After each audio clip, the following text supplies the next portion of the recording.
सत साहेब साहेब सतगुरु जी तेरा ही आसरा।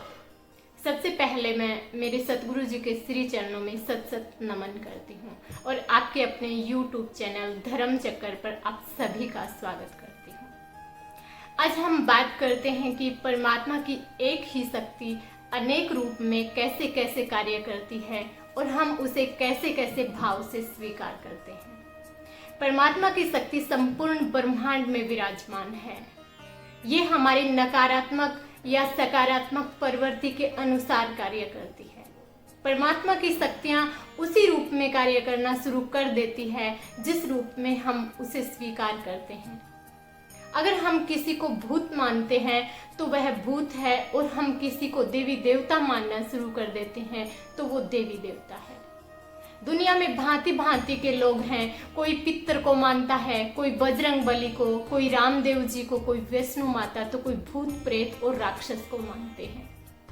अर्थात हर इंसान अपनी सोच या क्षमता के अनुसार ही कार्य करता है। एक इंसान सात्विक भक्ति करता है, सिर्फ परमात्मा को मानता है, लेकिन एक इंसान ऐसा है जो भक्ति और पूजा के नाम पर जीवों को बलि चढ़ा देता है और जीव की हत्या करके खुशी मनाता है। वहीं दूसरी ओर इंसान शराब, भांग, धतूरा आदि चढ़ाकर खुश होता है। लेकिन क्या हम किसी का स्वभाव बदल सकते हैं? क्या कोई कौवे को हंस बना सकता है? अगर किसी इंसान के स्वभाव में बदलाव किया जा सकता है तो कैसे, और अगर बदलाव नहीं किया जा सकता तो क्यों?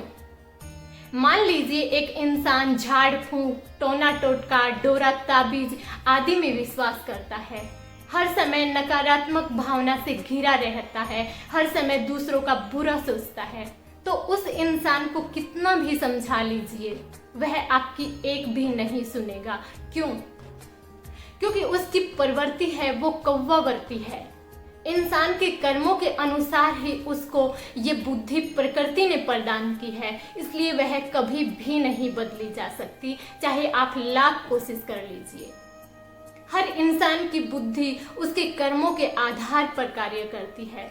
अगर एक इंसान बुद्धिमान है और दूसरा मंद बुद्धि है या नासमझ है तो दोनों का निर्धारण कर्म से हुआ है, क्योंकि कर्म प्रधान है।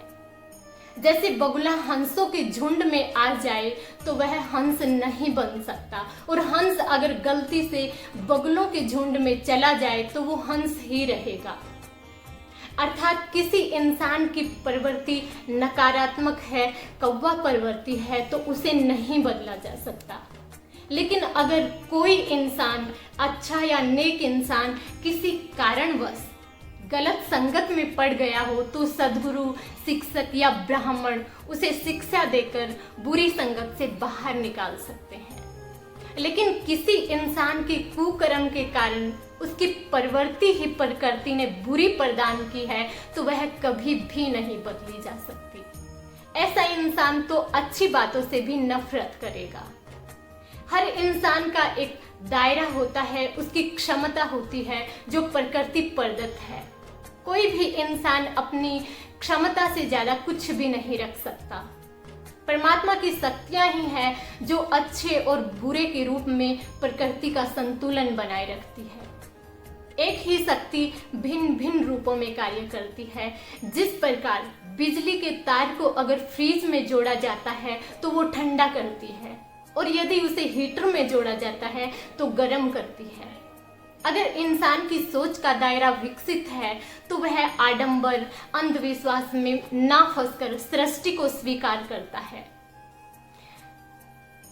वह सृष्टि के रचनाकार उस परम ब्रह्म को मानता है, परमात्मा को मानता है जिसने इस संपूर्ण ब्रह्मांड की रचना की। ईश्वर सत्य है। परमात्मा एक वृक्ष की भांति है और देवी देवता उस वृक्ष की शाखा के रूप में है। उदाहरण के लिए अगर हम प्रधानमंत्री से सीधा संपर्क रखते हैं तो मंत्रिमंडल तो अपने आप ही हमारे संपर्क में आ जाता है। इसलिए वह परमात्मा प्रधानमंत्री और देवी देवता उसके मंत्रिमंडल के रूप में है। हमें वास्तव में उस परमात्मा को समझने की कोशिश करनी चाहिए। हम वास्तव में उस परम शक्ति, परम परमेश्वर, उस परमात्मा को जानने का प्रयास नहीं कर रहे हैं तो वह हमारी समझ में नहीं आ सकती। वह संपूर्ण ब्रह्मांड को चलाने वाला ईश्वर कण कण में विद्यमान है। अगर हम परमात्मा की उन संपूर्ण शक्तियों को पहचान लेते हैं जो अलग अलग रूपों में कार्य करती है तो हम कभी भी भ्रमित नहीं होंगे। धन्यवाद।